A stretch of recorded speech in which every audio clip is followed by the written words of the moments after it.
Hi, everybody, and welcome back. I hope you're all well and healthy, and I wish I could say the same about myself. I had the jab Thursday morning and was bragging for the remainder of the day that my arm was not even sore and that I was just fine. That was until about 10 o'clock that night, when my head started throbbing, and soon after I started shivering. Eventually, I took my temperature, and it was obvious that I had a fever. So, yesterday I was flat on my back. But luckily, I woke up this morning feeling just fine. Anyway, the news that I have just cannot wait. And I need to thank Mr. Ipcress, otherwise known as Charles Voicemail, on Instagram for this tidbit of information. And I'll put a link to his Instagram page in the description box below. He is well worth following, and his posts are hilarious. Anyway, so let's talk about it.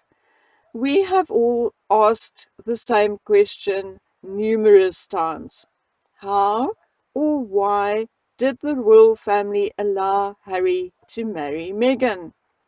The most obvious thing most of us could come up with was that Harry was so in love that he forced consent by playing the race card. And in a way, we were right, but also very wrong, as I'm telling you now that it was not Harry who played the race card. A couple of months ago, I did a video in which I said Prince Charles had a hand in this relationship, and I got a lot of backlash for it. But now it seems that I was not wrong. I spoke to you about Violet von Westenholz and her close friendship with the younger royals.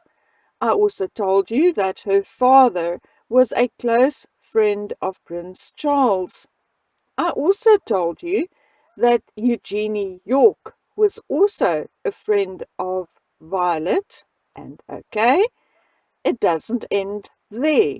Sarah Ferguson and Prince Andrew and their daughters are well acquainted with Ron Burkle, the majority shareholder of Soho House, and Sarah and her daughters are members of Soho House, as are many of the York sisters' friends, such as Violet, Misha Nunu, etc. As such, most of them have come across and become friends with Marcus Anderson. So let's put the brakes on for just a minute. Meghan Markle met Marcus when she moved to Toronto to film Suits, and that was in 2012 when Marcus returned to Toronto from Britain, and they have been friends ever since. It was Marcus who introduced Meghan and Misha Nunu in December 2014 at an Art Basel lunch in Miami.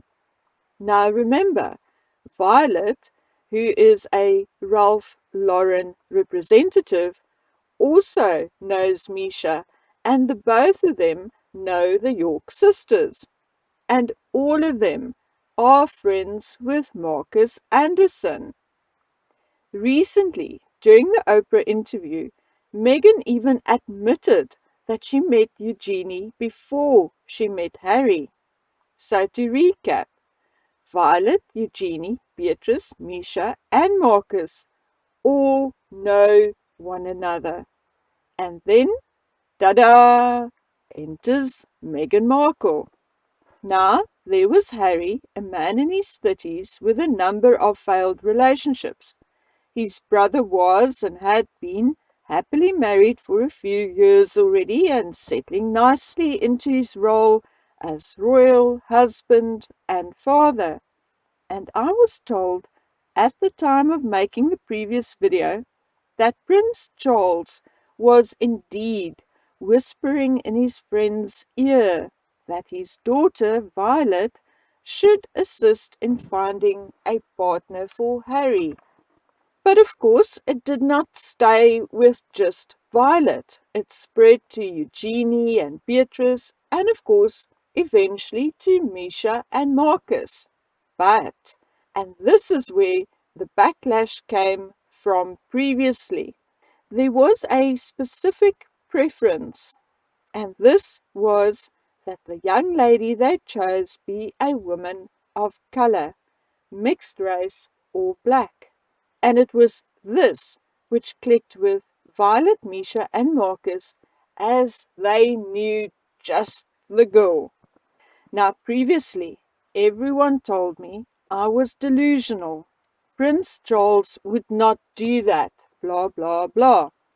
And now, thanks to Mr. Ickpress or Ickpress, Charles' voicemail, I can actually prove to you that that was exactly what happened, or at least is most likely true.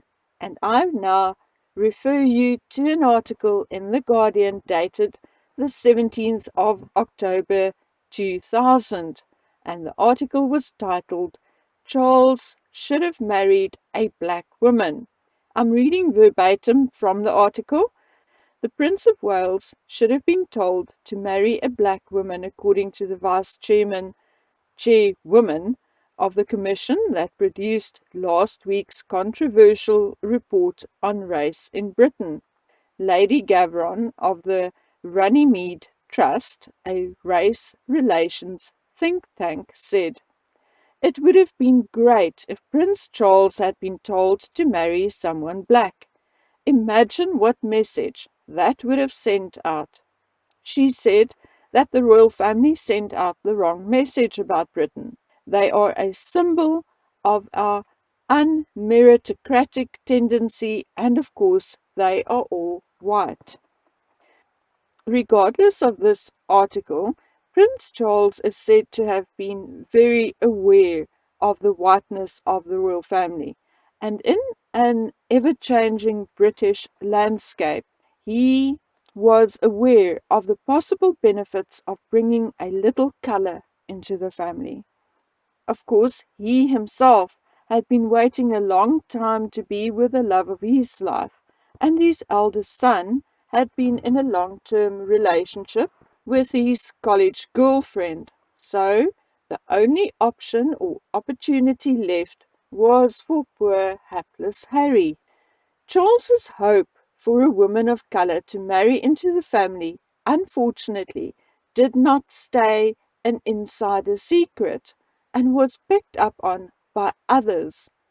And one of the first women to be approached was a young lady by the name of Lauren Foster. Lauren claimed that she was propositioned by backers in the United States. Now, she's from Texas. And these backers were asking her if she would be interested in marrying a prince. The backers offered an introduction and wanted her to seduce Harry and marry him. But Lauren realized that from there on, had she accepted the offer, she would have to do some due diligence. There would be some kind of payback, some kind of trade, and she turned down the offer.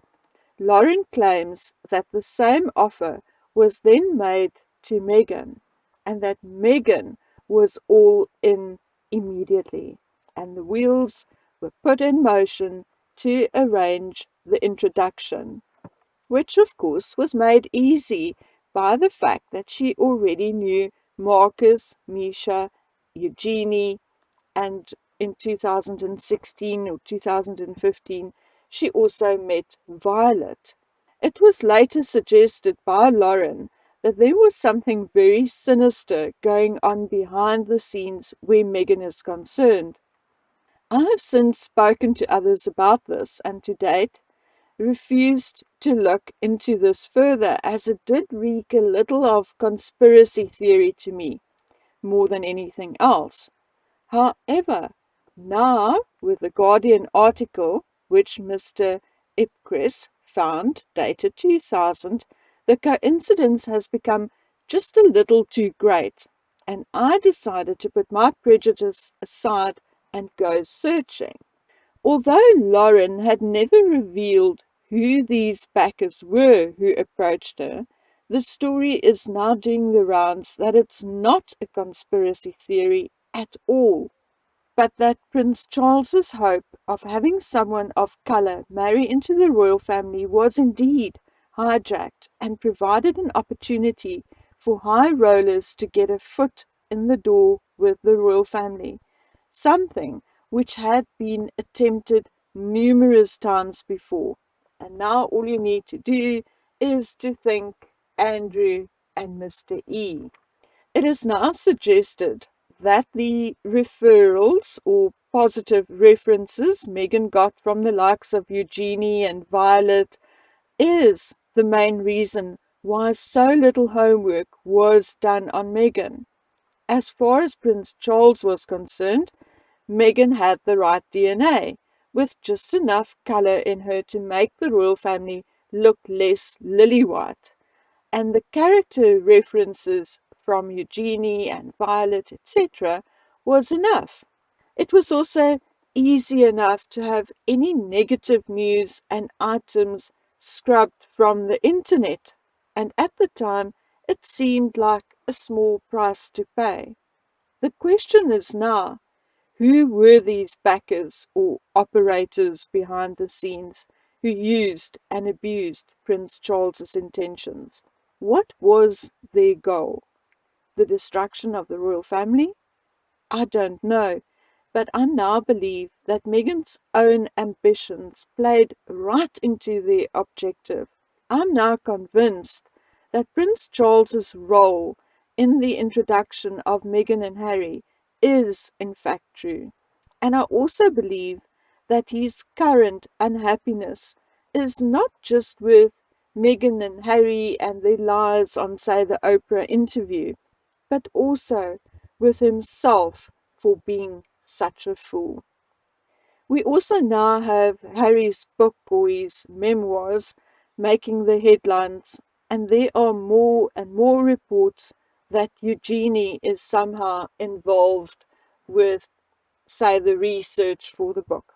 But we'll talk about that in another video. Okay, folks, a few things before I leave. My daughter's novel, Jackie's Nemesis on Dreame, is now complete. So, for any of you looking for something to read, please click on the link in the description box. She's also busy loading the next story, so please do not just follow the first book, but please click on her name and follow her so you can be notified when she uploads.